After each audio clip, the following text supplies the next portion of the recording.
Okay, we're streaming. Let's see if we can get any confirmation of any. Confirmation of X. Oh, on X. I'm Xing today. See, that just doesn't work for me. Anything else? Facebook? I haven't looked. Frank always does that. Yeah. That's just, I can look now. Facebook. Huh. Shocker. I'm not. Ben, can you see whether LinkedIn is on? Okay. Let's see. Okay, we're live on Facebook. Okay. All right. So Hang on a sec, Tina. It's Yeah. not live on LinkedIn, I don't think. Nope, not on LinkedIn. Okay, we'll go without it. go ahead, Tina. Okay, we're about to start the Gillmor gang.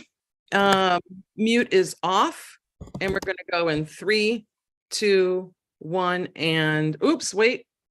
Sorry, Steve.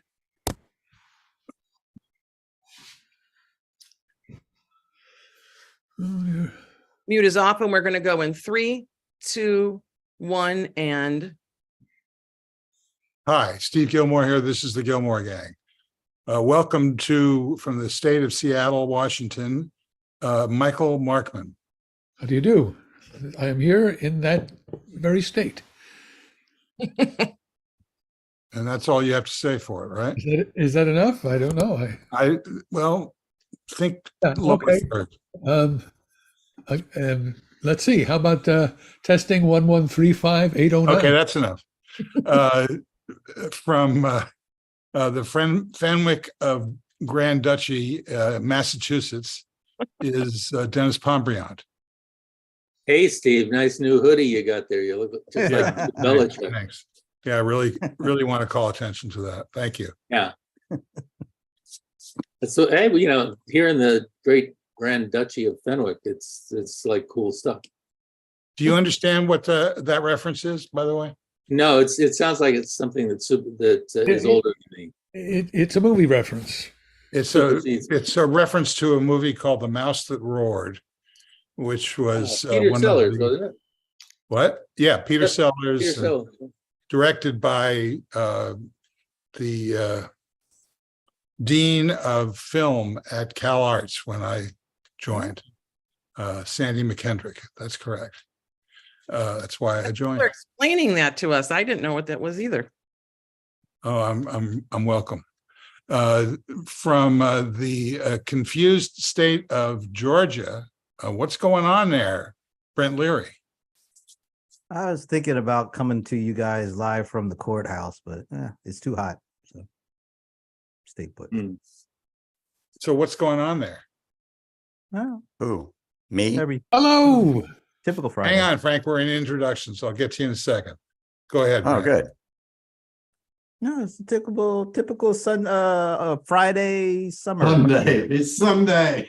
Yeah, you know, I'm so used to doing Gilmore gangs on Sundays and all, you know. What? Yeah. I'm When out was of the it. last time you did a Hey, gang? you said I'm from the state of confusion, so I'm just giving you what it is. Okay, excellent. So congratulations on Fannie Hall. Is that her name? Wasn't that a movie in the 70s? 77 to be precise, won the Academy Award. Well, let's hope this repeats and she wins some awards. But please let it not be true. Oh, I can't wait till they call out his name. Yeah. Who? Let, Woody let Allen? let not be true. What? Orange Julius. Oh, yes. His name is now number PO1 something. Yeah. Yeah. Well, POS. 135,809. okay, so we'll get to that in a second. From Palo Alto is Keith Cheer. Welcome. Wonderful to be here on the day after Better.com IPO'd and lost 95% of its value within 10 minutes. Did you change your microphone? I did In not. the time that we did the sound check? It's right here. 1, 2, 3. Scratch it. Nothing. I can tell you that I didn't change the microphone. So it wasn't right to Sometimes Zoom begin does. with. Okay, so you're yelling into the void from some unknown location. All right, so why don't you take a look at that? That microphone doesn't exist in my system anymore because look.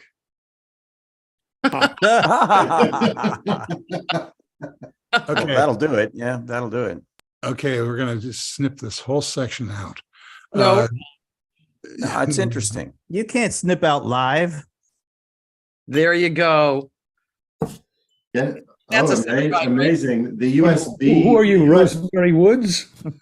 I don't know who that USB is. But no. connector is So completely- silently, Keith, silently get a microphone, please. I'm going to show you the broken USB connector. Yeah, but I don't want a show and tell. I just want audio. You're, I you're thought this was a tech show. You're a very demanding gentleman. That's correct. And it gets worse from here. Luckily, I have lots of these motherfuckers. Okay, so Wow. all right, let's see, where's the video button? We'll We're take only that. 13 minutes in and we got MFs flying. Okay, from London, England is Frank Gratis. Welcome, Frank. Hey there, gang. Geez, what's going on over there in your country? What, I don't your know. country. You're a dual citizen, aren't you? I am, but currently I am happy about my newfound British citizenship because it doesn't put me in league with what the heck is going on over there. I'm telling you, man, it's not quite the same here on the BBC as it is there on everything. But we do know what's going on. I of course watch it on the quad split with the American TV and Which one is this one BBC? That's BBC. Yeah. Yeah. And you'll notice that it's not all orange all the time, like everything else. And honestly, I am beside myself. I asked the questions a few minutes ago, and Michael chimed in immediately when I said, is that really, did he really post the original mugshot?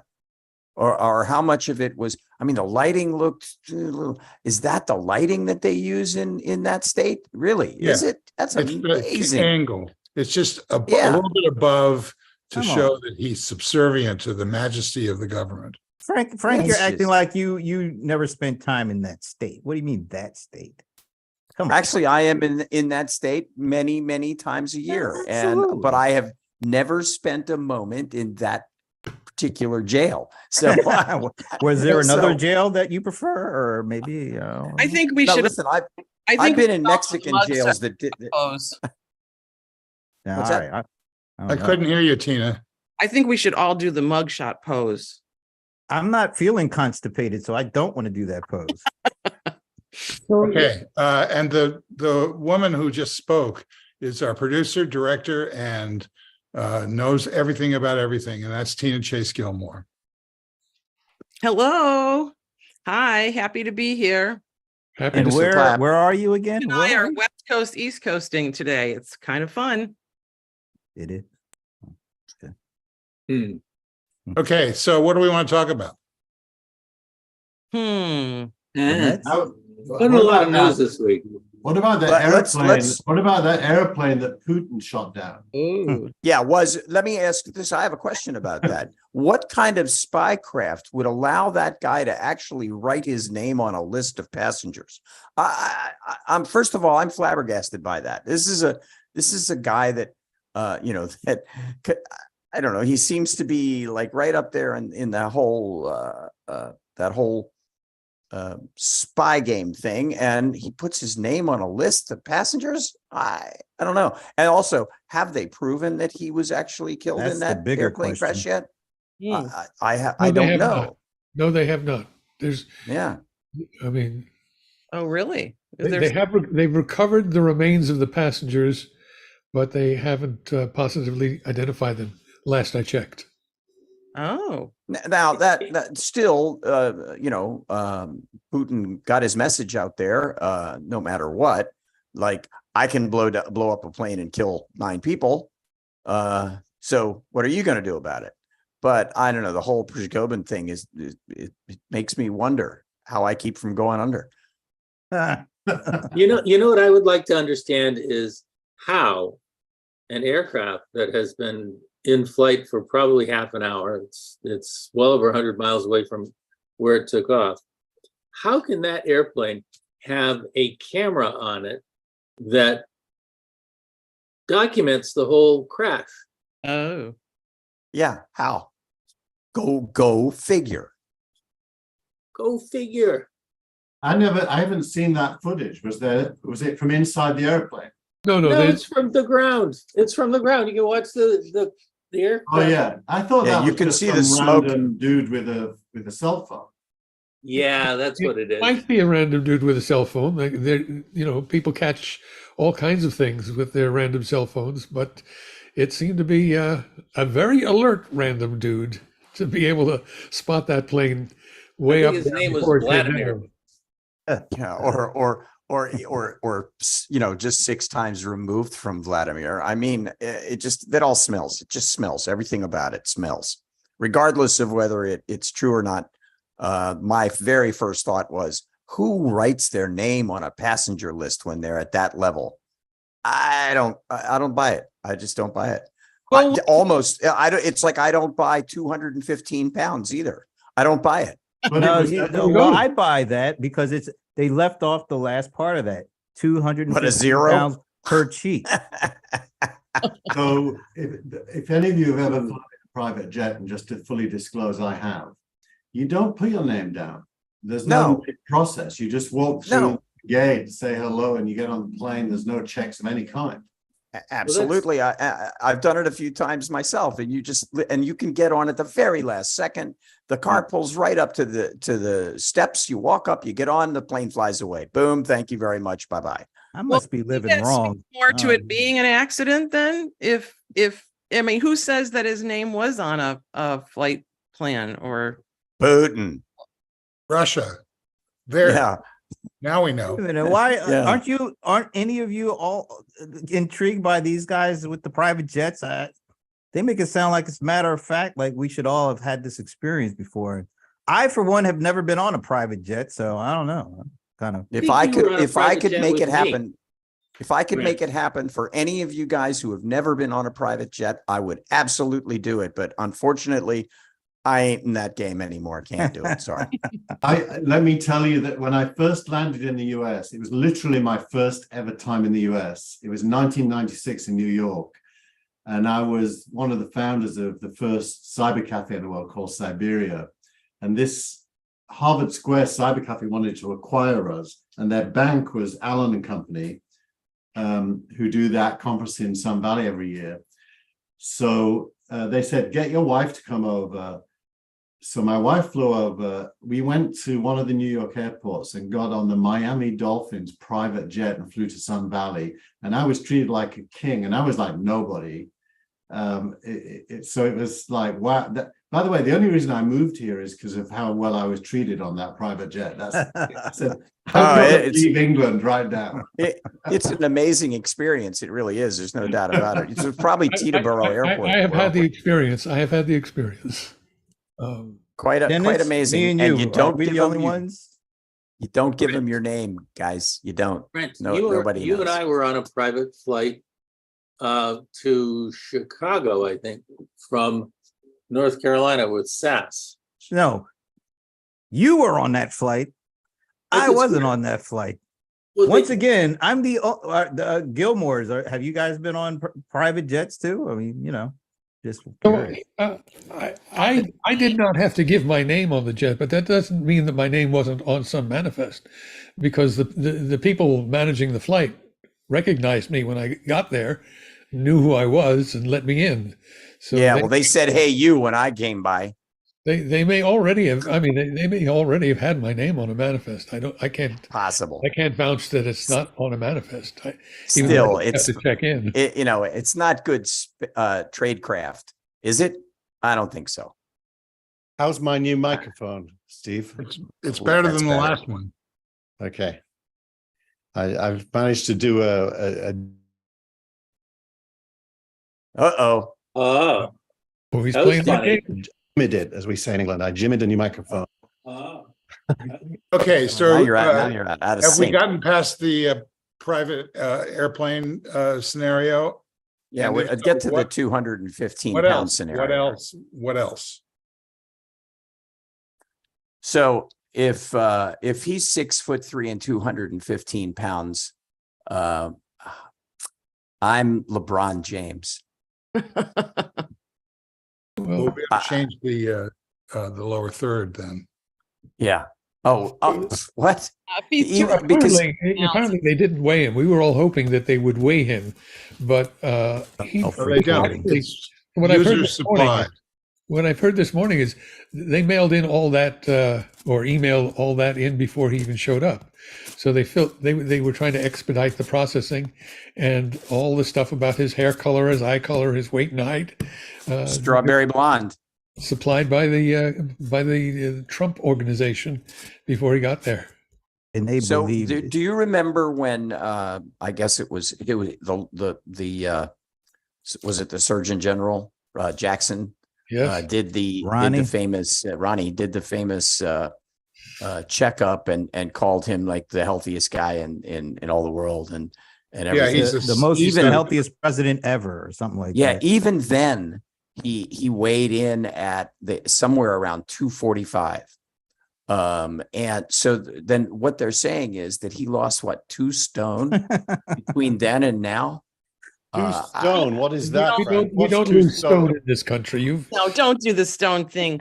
Frank, Don't lose going stone. off. You're London. I'm sorry, I am He's stuck in pandering the for middle. his new green card, evidently. No, I don't need a green card. I'm a citizen. I'm pandering for my passport, which is going to take like 8 weeks to get, and that's a pain in the Okay, ass because I'm I need about to- anyway. I'm about to implode in this non-relevant information scheme that we are going through here. Is there anything else that we might want to talk about? What about that debate thing they had? Hmm. Good question. I thought it was fantastic. Ramaswamy. Oh, I thought it was really good. Does anybody else think that? I enjoy. You'll have to define good. As in not bad. Not featuring That's a- Trump. Well, I thought it was quite revelatory of how deeply fascist the Republican Party is. Yes. That's a trigger sentence for me, and I'm not going to take the bait. I thought it was a lot. It was more lively than I expected. Christie was not as I don't want to say present, but I thought he was going to take a little more command of it. Is it Rangaswamy? Am I getting that? Ramaswamy. There's no G. I was kind of Ramaswamy. surprised by him. I think I was surprised by the reaction on stage to him. I didn't think that they really needed to combat him that much. Well, anybody who sits and says that climate change is a hoax ought to not even be on that stage. I'm sorry. I think I think that he Cancel them. Cancel deserves it. I'm surprised that they are sort of attacking him in that he's that much of a competitor. I don't think he is. I know the polls are kind of liking him, but It's And- just Oh, a matter- really? It's a and- matter Yeah, of- well, was how kind about of the surprised Germans by- or the French? What about the Germans and the French? I Or was the Italians? surprised by Nikki Haley. Thank you. I thought She Nikki was- Haley did a great job, actually. Yeah, I agree. From what Yeah. I saw. It was surprising. I thought Christie did a very good job because he got everybody to agree with him that Trump is a complete lunatic. And even Pence. Everybody agreed with him, Yeah. not Swami. Yeah, so I think he did a really, really good job. I missed the part where everybody agreed that Trump was a lunatic. Yeah, no. I missed that part. Yeah. Yeah. That wasn't that when they asked That might be would why you don't understand what the difference between good and bad is. What is well, I understand the difference. The debate was bad in the sense of evil. It was all evil. Hmm. What does that mean? There's no What- such what- thing as what- evil, Mike. Mike, evil is not a thing. So say something well- more than well, just the if- word evil. All right. So, let's start with Ramaswamy. He was the Trump surrogate. He was doing what Trump does, goading everybody, being the guy with no previous public service experience, being Thank there, God. being probably the richest guy on stage. I'm not sure about that, but presenting himself as a successful businessman, and he was just having fun and dancing all over the place. It was the first time I had seen him in action. He's really skilled as a demagogue, and he did take a lot of focus. I can understand why people tried to attack him. He made himself unignorable, just the way Trump dominated all of the debates in 2016. Ramaswamy just dominated the stage. But what he was saying was entirely repulsive. Michael, do you think that Rangaswamy Repulsive is also not a had that word. intention It is a word. It is a word. No, because it doesn't carry meaning. It's just a Well, it doesn't slur. carry You've gotta- meaning you've to gotta you. give I think meaning. it carries meaning to most people. Okay. Well, not Crappy. really. Not No, really. well, if you were repelled by someone, and I was repelled by him, But why? it's There's a repulsive. reason. There's a purpose. All right. Well, let's Repulsion is an start. instinct. What is the Let's reason? start with the one that Frank brought up. Climate change is a hoax. Let's start with I'm going to preemptively pardon Trump on the first day. He was saying things that I find morally, ethically repulsive. Why? The greatest Do you president think in that's a our in my mistake to pardon him on the first day? I don't. Yeah, I do. I think thought you that- give him oxygen by treating him anything other than as a retired crook. well, they didn't pardon Capone. But Crooks, No, but they did pardon Nixon. but Crooks, And if they hadn't pardoned Nixon, we wouldn't have Trump. yeah, Pardoning Nixon is the reason we have Trump. I think that's a fallacy. Well, I don't agree with you. Put it that way. I don't agree with you. it's set the- Excellent. Michael, just to say, Michael, I'm not attacking you when I say those things I said. I just want, I think it, because we have listeners and thinkers, we have to explain reasoning. We can't just have emotions. Well, I think we can have reason and emotion. I am really worked up by this, and I think that the attempt to ride above a clear fascist takeover of the country without being involved, just treating it as a normal bit of politics, is contemptible. And I have contempt for it. Even contemptible is another one. I don't, firstly, the word fascist in history has such a deep meaning. I don't think we You have to That's why speak up that's because exactly your why I'm microphone. using it. That is Hold on a exactly why second, I'm using it. please. Keith, you have to how speak about if up. I put it closer? Is that better? no, Talk louder. Go ahead. I'm going to go back to the other microphone because at least you can hear me. yeah, What I was saying is, I think the word, and I mean this properly, Michael. I'm not trying to get you to be triggered by me in any way. The word fascist has to be preserved for actual fascism, because if it's used as a broad word to describe things that are just right-wing nationalism or racism, the dividing line between nationalism, racism, and fascism goes away, and then the word loses meaning, and we forget historically what it was. So I don't like the word fascism for that reason. What are the elements of fascism that are not present in a party that is devoted to an authoritarian would-be dictator? What elements of fascism There are absent? many authoritarian dictators that are not fascists. Tell me specifically. let's Tell define me specifically what is absent. What is it that you are reserving to proper fascism? Well, there's no explicit denial of democracy. There's a claim that democracy wasn't followed. So they still feel obligated to frame their objections in the context of democracy, and they claim that the election was stolen fraudulently. So they're not saying, screw democracy, we're taking over because we're the white blah, blah.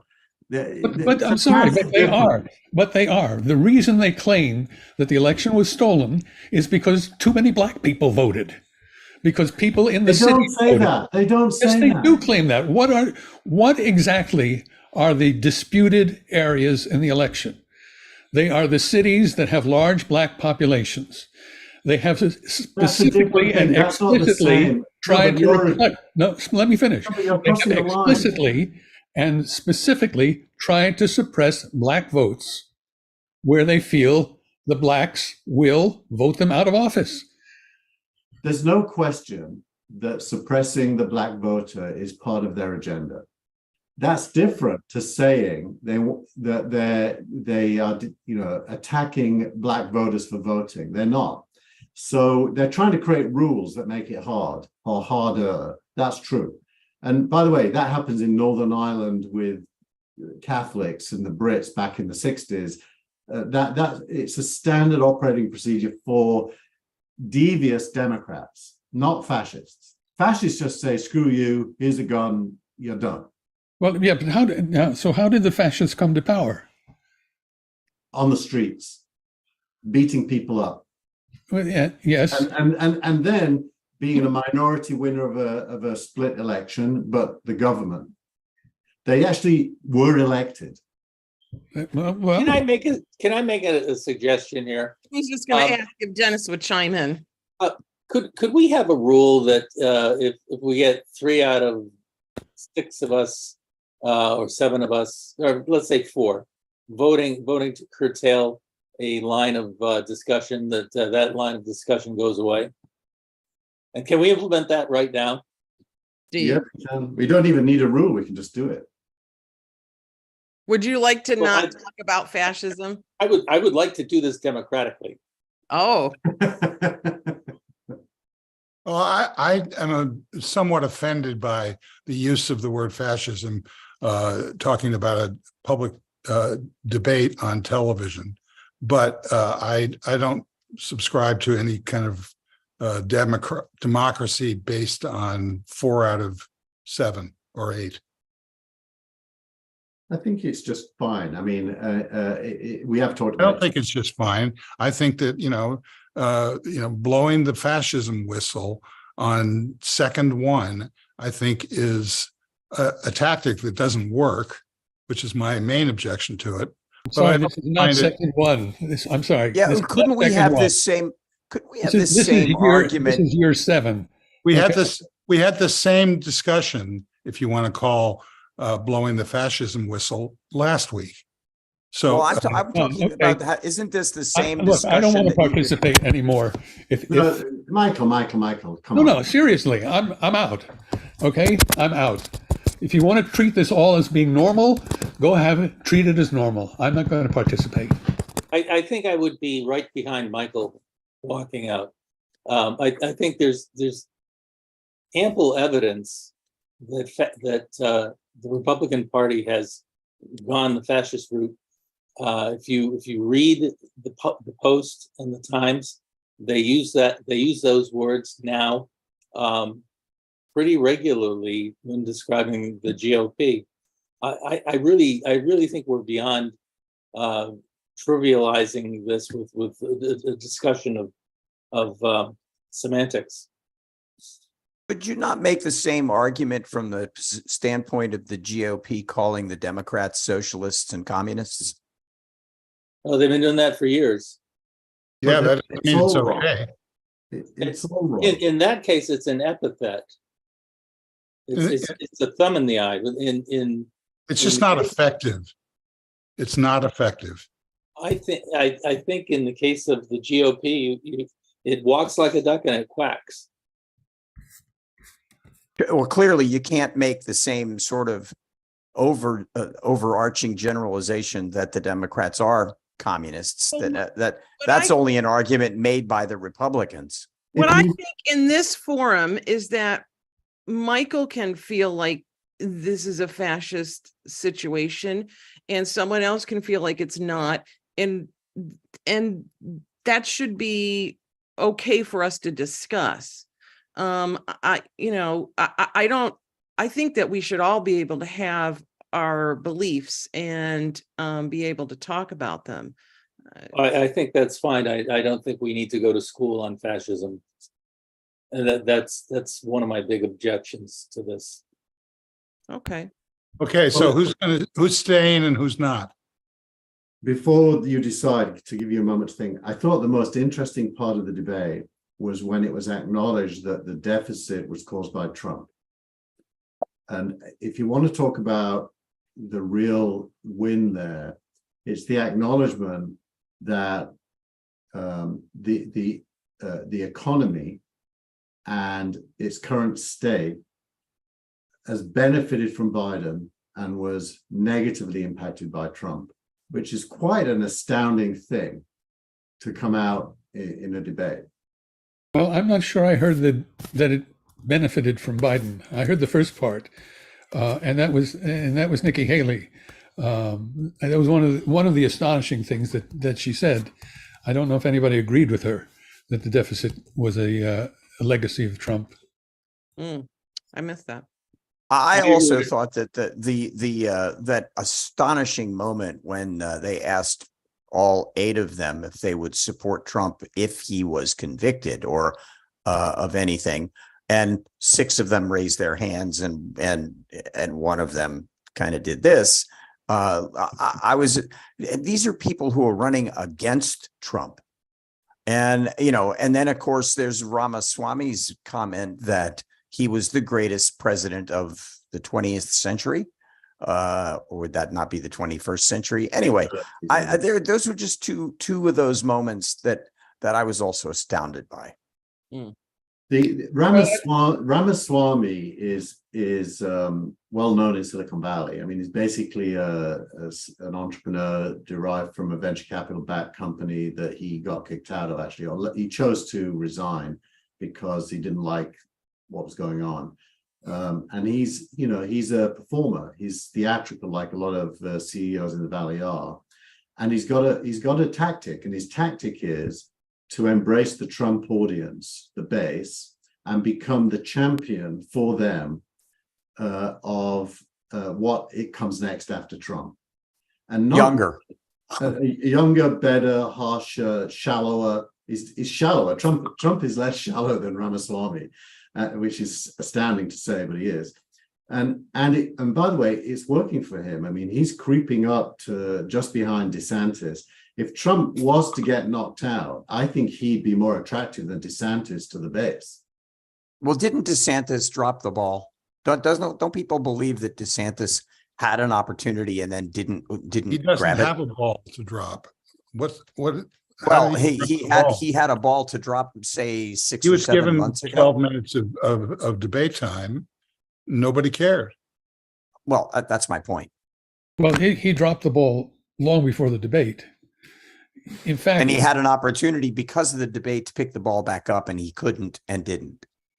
although the polling after the debate, more people thought he won than anybody else. More people thought DeSantis won. Ramaswamy came in just behind him. Really? Yeah. I didn't see that. I missed that There poll. was a poll done by 538 Ipsos and the Washington Post. Wow. Hmm. Wow. And Of, so, in other words, the guy who wasn't there won the debate. oh, right? absolutely. Well, everybody knew that going in. Yeah. Okay, yeah, but I'm talking about after. So there was a poll that didn't include Trump. Right. So we have to draw that in. What? So what? So you're he saying won. that- So he that won. DeSantis is the Trump stand-in. Well, I think That was DeSantis the story, but it's not working. DeSantis wanted to be the Trump stand-in, but he doesn't have the showbiz element.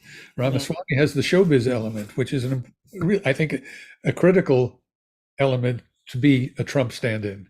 I mean, you can't be Is it a critical element to be the president?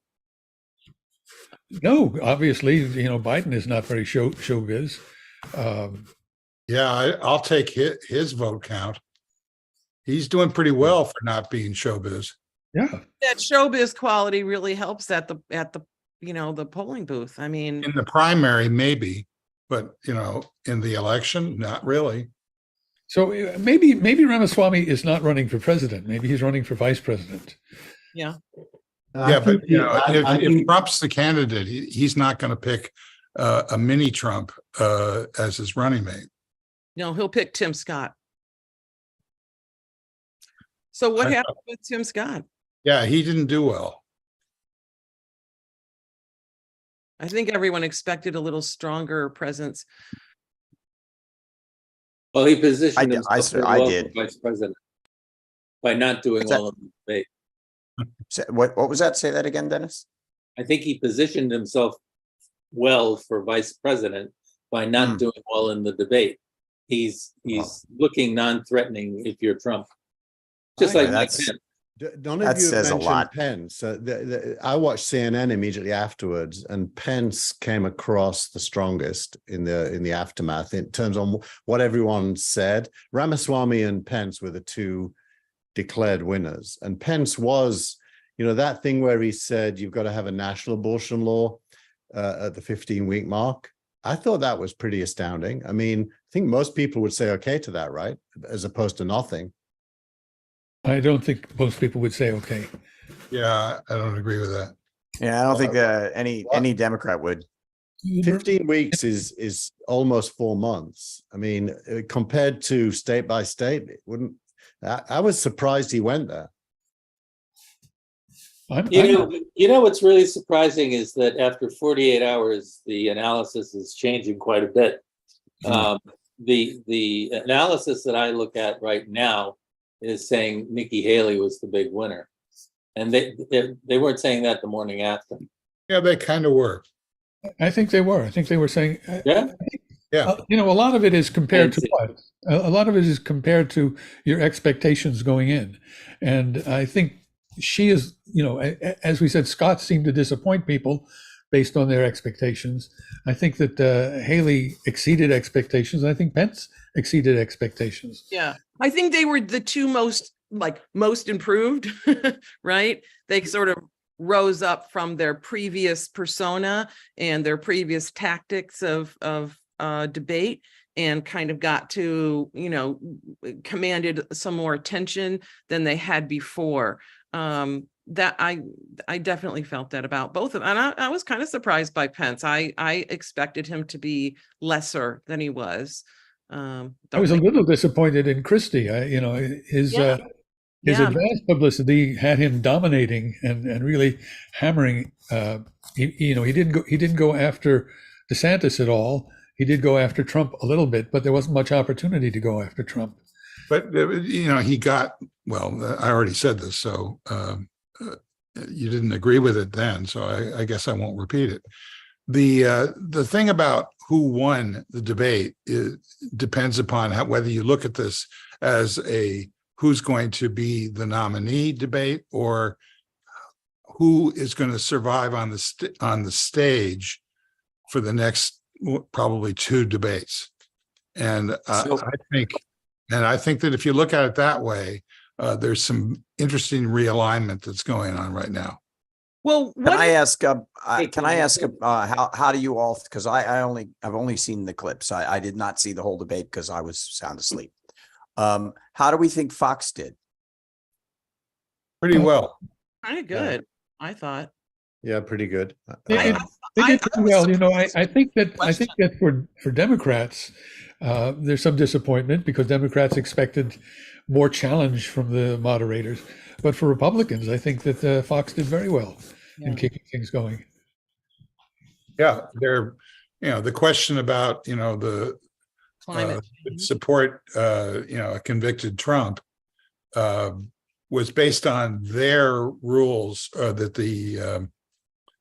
they worked out with the Republican National Committee for the debate in terms of who was allowed in it. You had to sign something, which if you look at the people that were holding their hands up or not, it tracked to what they said publicly as they held their nose about that question.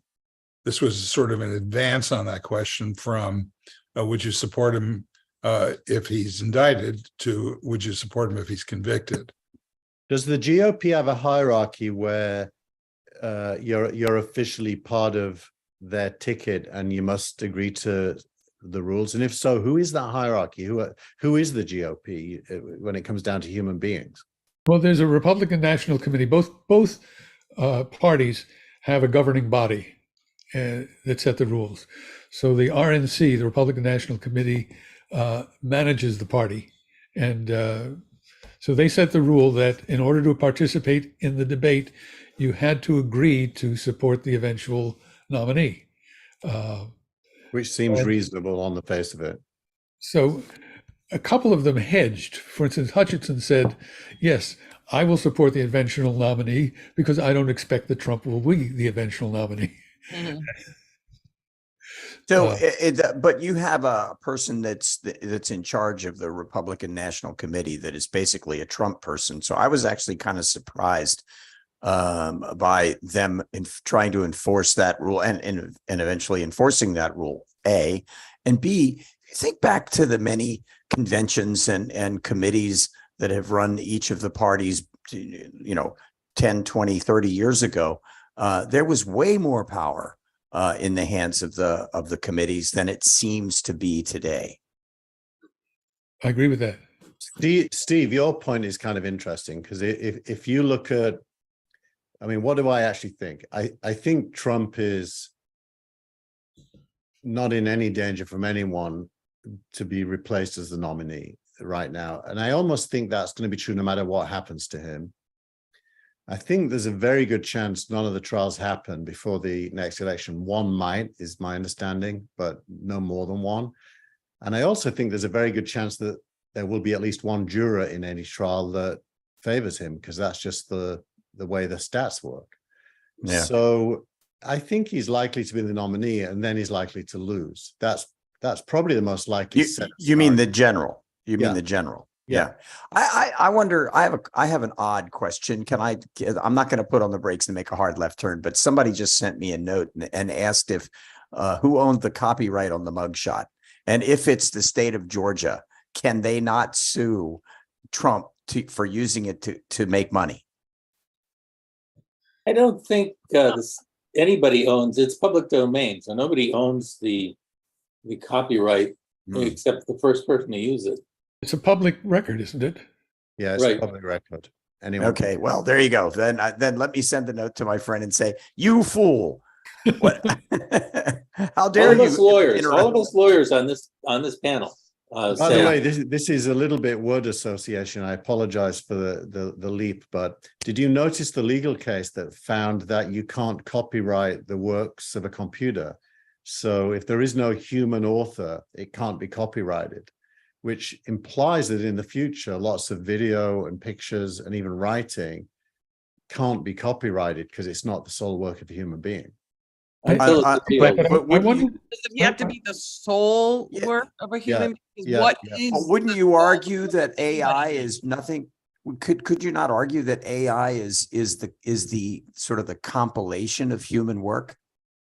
Well, that's, if that was true, you wouldn't be able to patent as a human, because the case would be made that whatever you created was built on the shoulders of giants before you, and therefore it isn't really yours.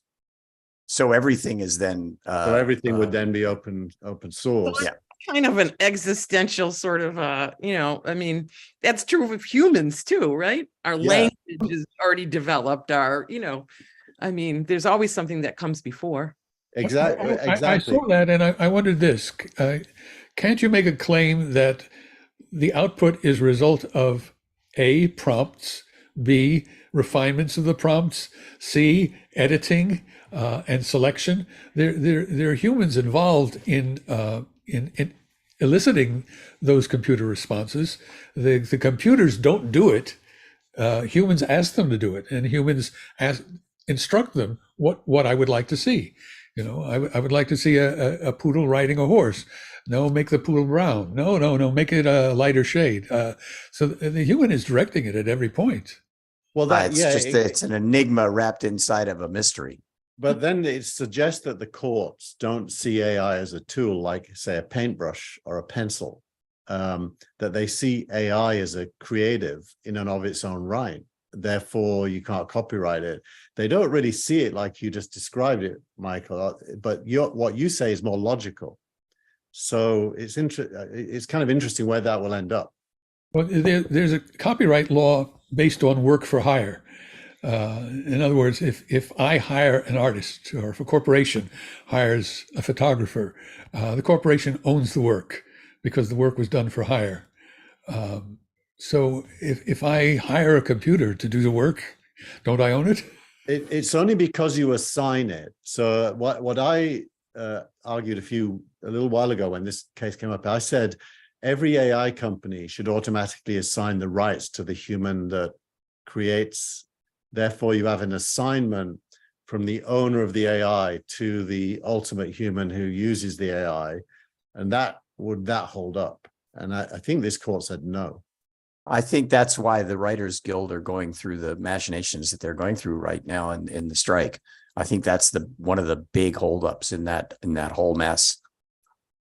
There is I mean, I don't know what you guys think, but my standing theory in my own head is that copyright law is kind of problematic anyway. It's kind of 16th century and doesn't really take into account how things get created in the modern era, and basically protects large corporations from everyone. And I'd kind of be okay if there was no copyright law, but that might be a shallow point of view. Well, that would be a real problem for the music industry. It wouldn't be your point of view. It would be the computer's point of view, right? Well, if the computer wrote what he just said. I think this is a TBD. This so-called law will not hold up. What we'll see is eventually is Disney or some large player comes in and Bigfoots it, and just raise the copyright extension to 150 years. I've started using Midjourney for my front covers of That Was the Week in the last few weeks, because before I was doing Google searches on Google Images and just taking stuff, even though I wasn't really allowed to. And I decided that I'd do Midjourney, which means, of course, I don't own the copyright, even though But you're creating it, though. You're telling it what you want, right?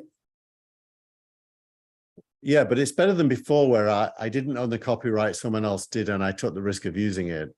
Whereas now I don't own the copyright, but neither does anybody else. So at least I'm not going to get sued. It's funny. I've been using one also to generate imagery so that I don't have any issues like that. But I don't have quite as many people following my stuff as you do, and they're probably not as important. So I'm not going to get nailed. Okay. Yeah. Anybody else have any idea? Brent, anything you want to talk about? No, I'm freaking myself out over here. About? Well, no, I was. So here's the my other view, and I was literally trying to figure out where is that purple square coming from that appears to be showing up on my monitor, and it's just a glint from another light. You remind me of myself in 1974 on acid. Wow, you started taking acid that late? Yeah, he was getting ahead of GPT with hallucinations. I have a theory. I have a theory, Brent.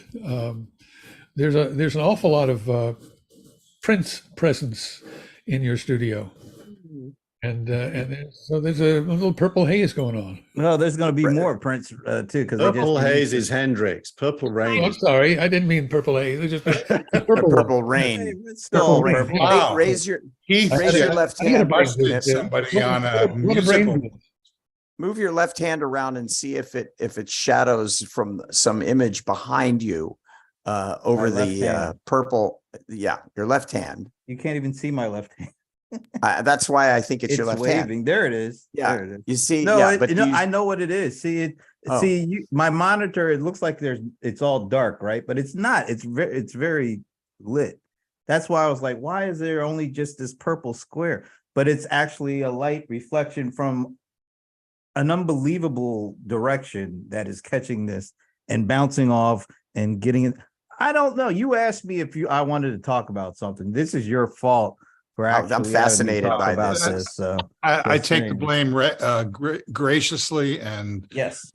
so you were about to say before you were interrupted something about new Prince material. Oh, yes. Now that I'm very Yeah, glad so- to talk about.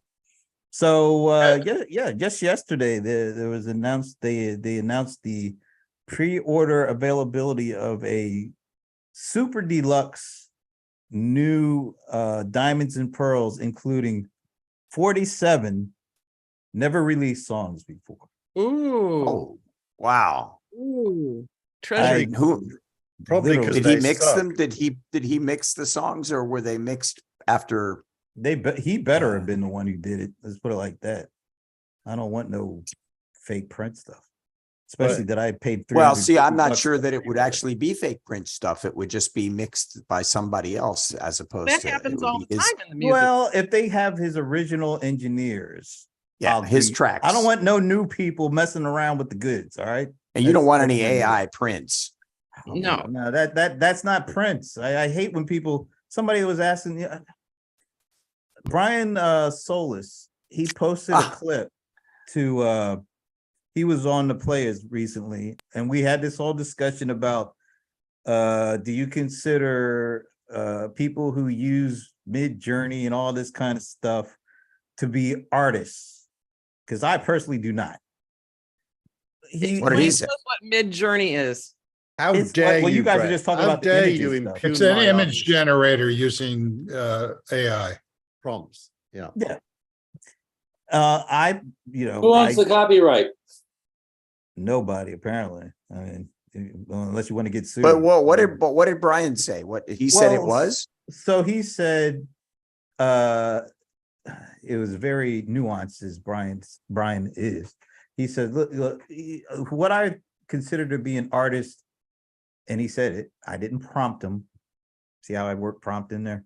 Mhm. Prince, of course, and I agree with that. But he did say, but what I do see is there is artistry in the prompt. And so that's how he didn't equate Prince to somebody, that uses these tools to create, AI generated music. But he did say there is, some artistry in being able to create a prompt that draws that kind of stuff out, which is a pretty interesting way of cutting it. But I still say, there's Prince, there's Leonardo, and then there are a whole bunch of people using apps to try to be like that. The prompt stuff used to be hard, but now I can tell you they've done something so that you can put a dumb prompt and it produces a good image. But that doesn't make you Leonardo. Here, I By just the way, did this. they also censor the prompts. So yesterday I wanted a prompt of Chamath Palihapitiya. Purple Shadows, I What like the it. hell is that? Yeah, That's that artist formerly known as Prince on the Moon. yeah, That's what I just asked. Imagine. that's the NFT version. So I was Yeah. going to say, maybe this isn't interesting, but they censor the prompts. Yesterday I said to it, give me a picture of Chamath Palihapitiya. What is that, by Trying the to- way? Because I don't know what that is. He's a person. He's a Oh, he's a venture capitalist. He's got Long name. I think he's Sri Lankan. That's his Sri Lankan sounding name. And I said, and he's being accused of defrauding investors in SPACs. So I said, give me a prompt of him pitching an audience with the intent to defraud them of their money. And it said, that breaks our community rules. We cannot produce a picture like that. So then I said, give me a picture of him being interviewed by a journalist waving his hands in the air. And it did do that. So basically, there's a sensor built into the prompt system. Mm. I found early on, I found that kind of a message. If I gave naughty prompts, they said, no, we don't allow that. Buddy I prompts. don't know if that's. I haven't tried that yet. I think I'm going to go make a naughty prompt on my. Well, you know what? That just makes people really great prompt engineers. It doesn't make them artistes. Yeah. You know, here's the thing that I kind of went back and forth with my buddy, the bold one, the cold one, John Colder Ice Lawson on the show. So we were talking about this stuff too, and I was like, the difference between a Prince and somebody who uses this stuff is that Prince actually learned how to play the instruments. And when the new Linn drum came around, he learned how to program it because he wanted to see what you could do with it. But he already had a foundation of actually knowing how to play real analog instruments. And he was experimenting with what this new thing could allow him to do to expand his creativity. So some people don't have that foundation. They use the new technology to cover up the stuff that they never knew to begin with and still want to call themselves artists. Whereas I like folks who actually know how to do stuff without having to go right to the technology to do it.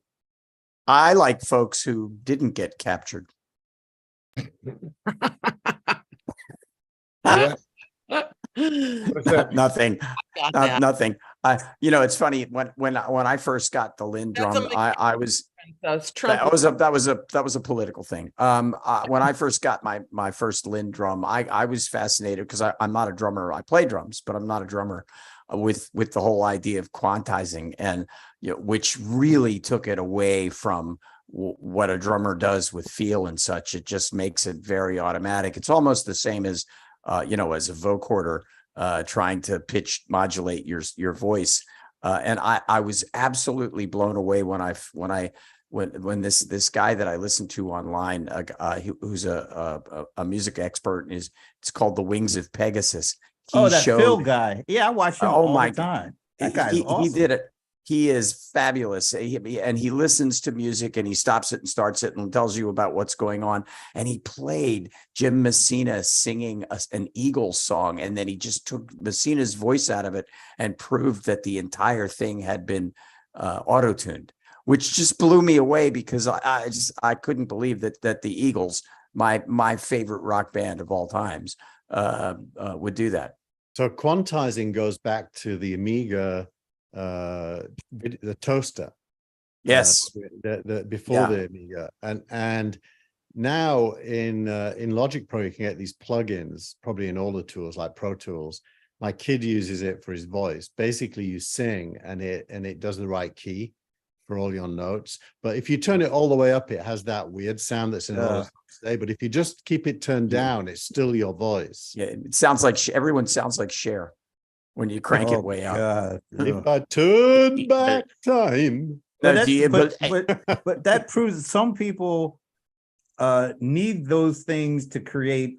Others integrate those things into the knowledge and the skills that they already have, and then that allows them to expand the way that they create. Which I think that is exactly what I ended up thinking about Jim Messina, because he is a really good musician. He was a great singer and a real important part of that whole California music scene. And so to even hear that he had done that, eventually I got over myself and said he was trying to just make it better. Yeah. I had an experience with Jim Messina in 1973. We were recording one of the Fire Sign albums that I produced in Wally Hyder's studio, which was in Hollywood. And next door was Poco recording the record. And Jim Messina was in that version of Poco. That story without your name in it was in Jim Messina's was in one of the obituaries that I just read recently. He talks about, or somebody talked about that moment in history. Yeah. So the thing that I would just, we were the way that we did this particular record, we simulated the stuff that you can now do with your phone, like editing performances down into a single performance and then dropping it onto the multi-track. So there was a lot of the engineer, what was his, Ken Calais, was spending a lot of time doing all this, literally splicing of tape. So I would go next door and sit in the room with Messina and the other guy, Rusty somebody, I forget his name. And this record sounded amazing on day one. But after Messina got through with it, making it better, the life of it just disappeared. Ah, that's too bad. You Yeah. know what? Something interesting that and it's not too far off from this. I just discovered a show that's been on since 2010 that I didn't watch. I don't know if any of you have ever seen Justified. Yeah, we're it's watching from- that. it- It's great. So, do you know who's doing the music on that? Steve I- Porcaro. Yeah, studio drummer. No, that was Jeff. That was his brother. Steve is Yeah, the, they pe- both is the are drummers. keyboard player. Yeah, Steve is the keyboard player in Toto. Totally. Yeah. And that family was, I think there were three of them. I think I actually interviewed Jeff when I was doing a story on the state of rock and roll in the 80s for Nightline. He was a wonderful guy. It was like 2 or 3 weeks later, he died of like lawn mowing.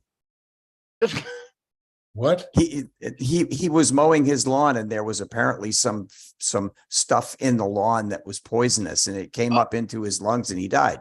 Who did? Literally, Jeff Porcaro. No, I didn't. God. What a Little known fact. weird kind of death. You, Yeah, Frank, he was. I am kind of fascinated by something you said just a little while ago, that the Eagles that's your favorite band of all time. Yeah, Wow. Yeah. What about Captain Beefheart? I loved Captain the hell? Beefheart, and I was a big fan of the Mothers of Invention, and I love the Beatles, and I love the Rolling Stones, and I love Prince, and I love Otis Redding and all that whole thing.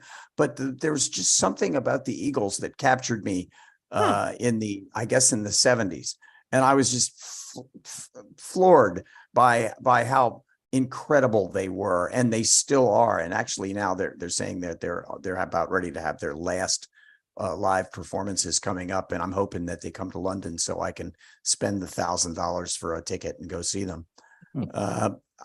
Just because I just they're so incredible band. How many of their songs would make your top 100 list all time? I'm going to guess it's less than 10. Less than 10. I think it is less than 10. It's still 10%. That's pretty. I think it's probably somewhere around 4 or 5. Actually, it's not a lot. I But don't know 4 why or it 5 surprises me, but it just does. I wonder if it was like, you being an East Coast boy and them having this California kind of vibe to them. If that was It was the country rock thing. It was the Richie Furay, Jim Messina back that era of music that really it spoke to me, I thought. But it's very narrow, was Frank. If you look at the spectrum, if you go this way, there's the Beach Boys. Yeah. If you go that way, there's Steely Dan. Would you include either of those in your list? Absolutely. The Beach Boys. It's funny. I did not like the Beach Boys. For me, it was the Beach Boys or the Beatles at the time.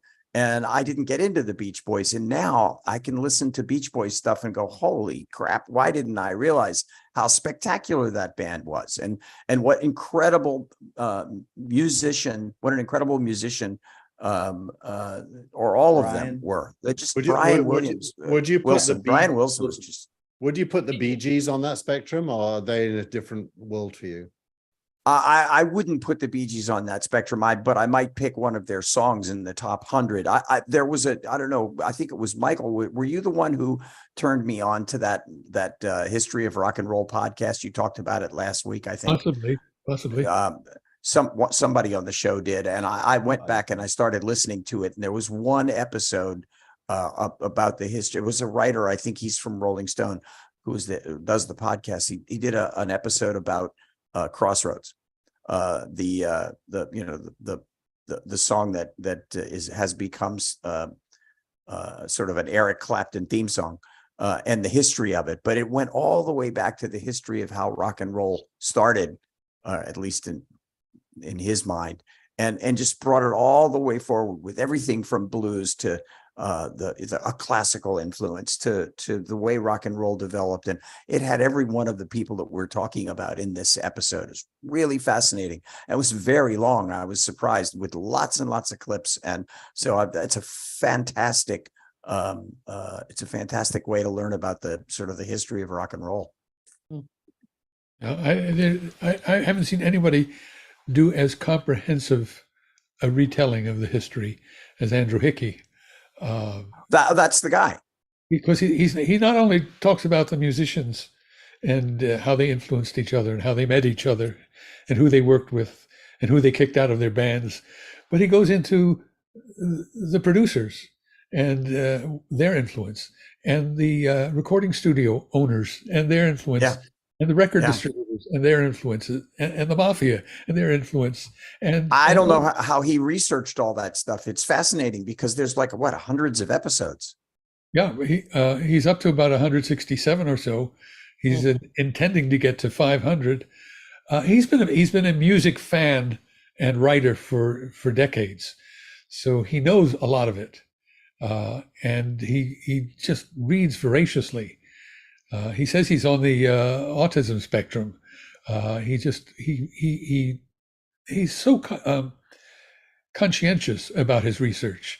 It's fascinating to listen to everything that he does and says. You don't want to move away from it. It's so good, and that's why the way he brought the Bee Gees into the episode about the blues and Crossroads was fascinating. And then he brought the Beach Boys into it, and then he brought the Beatles into it, and then obviously he had everyone from Big Mama Thornton to Otis Redding and Wilson Pickett.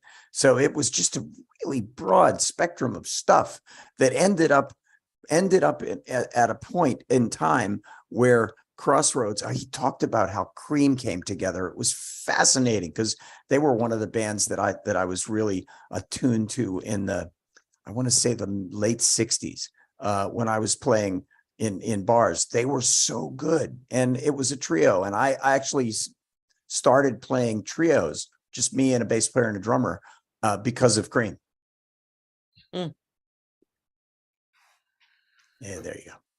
Sorry, I took us in that direction. All right, so Brent, you have to drop at the bottom of the hour. So anything else you want to talk about? No, I reserve my right to talk for the next episode. Do any of you familiar with Derry Girls, the show Derry Girls? Yeah. Check out Derry Girls. Steve and I started to watch that, and we had a hard time understanding it. Accents, yeah. The accent. It was tough. I think we were kind of refusing to turn on the auto caption. Well, it had titles, and I thought, well, isn't that odd? And after about 5 minutes, I said, oh no, they're speaking English, Steve. Real English. So for for context, it's Catholic girls in Derry, which of course the real name is Londonderry, but Catholics call it Derry. And there's all of these fantastic Catholic Protestant jokes. It's teenage girls in high school acting out. One of them decides on one of the episodes to be a rebel, so she wears a Union Jack t-shirt to a gathering. And there's one English boy in the school. He's the only boy in the school. And this and some Protestant kids sneaked in, and the jokes around the whole thing, which is very hard to joke about because it was like serious business in Derry between Catholics and Protestant. So the jokes are even funnier because of how hard it is to joke about it. I think it's fantastic. It's a really well done show. Okay, we're going around. I want to wrap this show up. Dennis, anything you wanted to mention? Well, this might be interesting. I canceled my SiriusXM subscription yesterday after almost 20 years. And it struck me that if I'm doing that, other technologies like CDs and DVDs and other VHSs are all on the same ash heap. I'm wondering if Sirius XM is beginning a decline. That's super interesting. I was thinking of doing that, but in my case, the reason is I used to listen to it in the car, and now my car has tune-in radio built in, and tune-in radio has every channel like CNN, CNBC, MSNBC, including all the BBC. It's global, and it's streaming as opposed to satellite. And I realized, and TuneIn's free, so I can get everything on TuneIn that I paid for on SX, except for the pure shows that they have, like that comedian guy who I forgot. Well, I just bought a car recently, and the thing I traded in was 17 years old.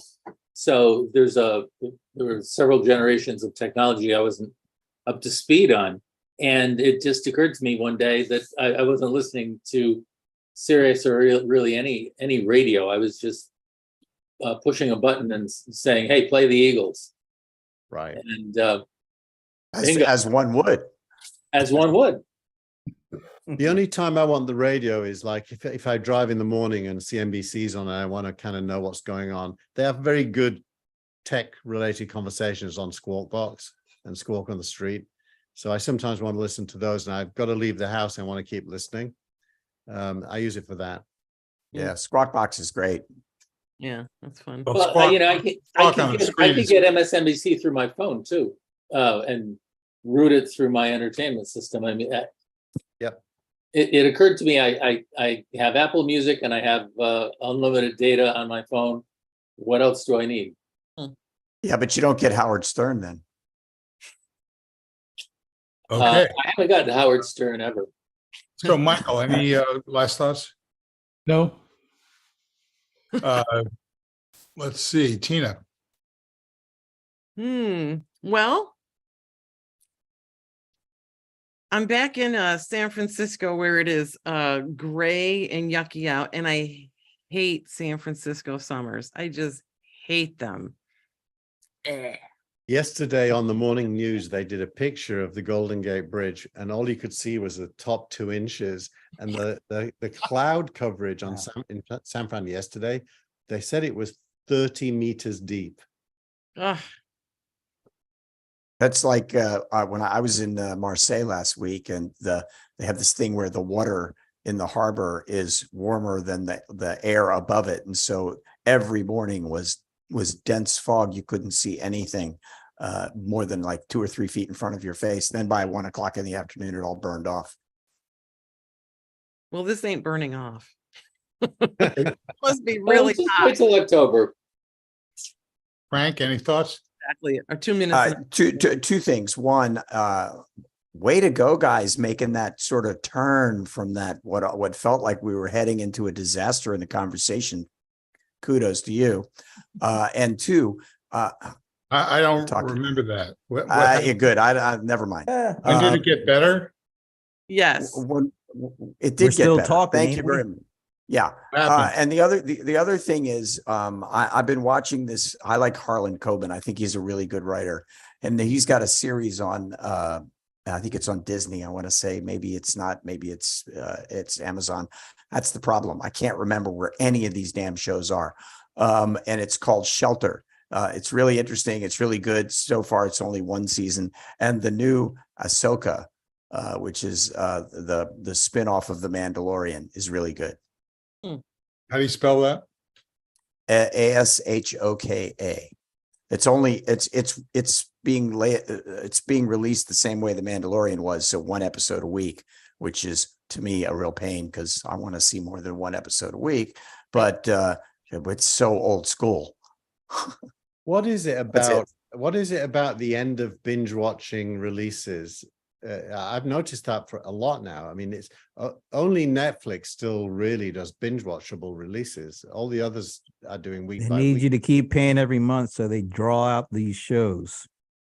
Well, Probably. also it's also an issue of charging for advertisements, which they hadn't done before when they just completely binged everything, and now everyone seems like everyone has an advertiser tier, and I do see more and more of it. I read on, I think it was your newsletter, Frank, but somewhere yesterday or today, I read about Disney apparently thinking of putting ESPN streaming up to $40 a month, the streaming version, which is totally crazy. It's totally. Yeah. Hey, by the way, how about the new CNN Max? Shoot me now.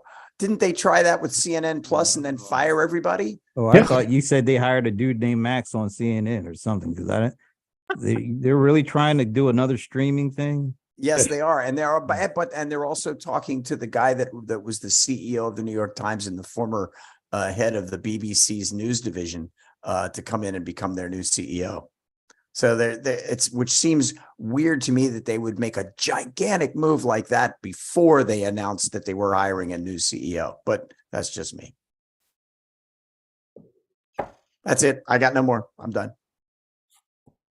Well, they can't shoot the new CEO if Max tanks. That's true. So, but That see, is well. I would. But if I were in charge of the whole company, I would want to have one guy ready to be able to shoot. But again, that's just me. I think YouTube TV is taking over television. Absolutely. I agree. Thank you, Keith Tier. What is Turning me television now, though? What is it? No, the question is, why do they still call it television? Right. And I think That's television now it's just the word for the screen you're looking at. Yeah, it's Like and this. it is YouTube TV. I mean, yeah, I could put this up on YouTube TV easily by just going in and hitting the URL of the Gillmor Gang, and boom, there it is. My wife's being interviewed by Yahoo Finance tomorrow, and the way she told me, she said, "I'm going to be on TV tomorrow." Yeah. Well, it's Kleenex. It's the word. You have that look on your face, Brent. Well, It's hey, you're Kleenex. If you're broadcasting or narrowcasting or whatever it is, and it's out there for people to find fairly easily. I mean, maybe that's what we think of as TV. Linear TV is dead. In economic terms, it's just commoditization, right, Yeah. Keith? Yep. You're so right, Dennis. You've never been more right. Never. No, you're right. Stephen, last thoughts? Who? Stephen. No, No. Stefan. I said my Stefan. last thoughts as we went. Are you feeling lonely without Tina is what I want to know. And we're constantly doing this, so no. No, he That likes was not the answer. Our dogs, hey, he likes the break. It's okay. no, it's not about me. It's not about About you. the puppies. Oh, the My dog. wife, They're walking around like this. Where's mom? yeah. my wife left me. No, for it's 2 feed weeks. me. I was going to say, my wife left me for 2 weeks this summer. She went and joined her sister in Corsica, and Wow. she's the messy one. So the house was like spick and span because the sexist in me is prepared to clean up my own mess. But she tells me when she's here, she makes all the mess. I don't clean it up. Therefore, I'm sexist. Whereas the truth Is is, she listening to this? No, that's the She good will. news. She will. Anyway, and I totally miss her when she's away, but I don't miss the mess. I just got to say that. Okay. Hey, can You I hear say that? one other thing? My article isn't out yet, but I did a short article on something called AI Girlfriend this Oh. week. Uh-oh. And it's just bizarre that AI has gotten to porn so quickly. Yeah. It must be huge in Japan, is my guess. You'll have to read it. Where's it I going to be? can't wait to read them. I can't wait to see that. The press release I got said that they'd already raised $2.5 million in venture funding. By the way, my Facebook feed is full of pictures of half-clad women these days. It's like Facebook is using And it's not people I follow either. Like last night I went to bed, I showed my wife, there's a picture of a lady about my age in front of a mirror taking a picture of herself with a loose-fitting top and panties. And I thought, why am I seeing that on Facebook? And then this morning, same thing. So I think the desperation for monetization is leading to all kinds of bad practices. I agree. My feed I- does show clantily sad. Clantily sad. I like that better. Clantily sad. Plattily Santa, no. Right. You know, turn Badly it. clad. I don't get that. So Jenny said she doesn't get it either. So why do I get it? so is it a age thing? It's obviously it's a male thing. Older men need stimulation, is my guess in the demographic. Okay. All That's right. probably what they're thinking. Tina. AI girlfriend. I want to see that. I can't wait. Is the source corporate or is it individuals? It's individuals. It's individuals. And it's amazing. Why are they even doing it? I mean, oh my God, why would you do that to yourself? I think they're Russian. Why? It's No, it's funny. I have been getting a lot of those from girls from Ukraine. Well, you know, if you're in Ukraine, you'll do anything to get out, I guess. I don't know. No, you All know, I just talked about commoditization really quickly, but if you look at the history of a lot of tech, like VHS and CD and DVD and the internet, one of the great applications that helped mainstream those technologies was porn.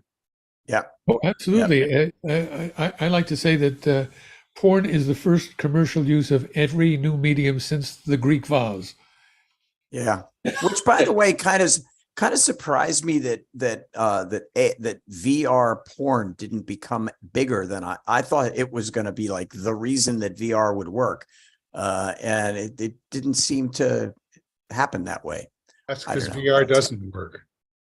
Well, Yeah, just give it some time. VR makes people dizzy and puke, so it's really hard to do porn. yeah, I know other things that make people dizzy and puke that I would much rather do than VR. So uh-oh. That's the old Frank talking. that is the old Frank talking, and Don't go that's the there, old Frank.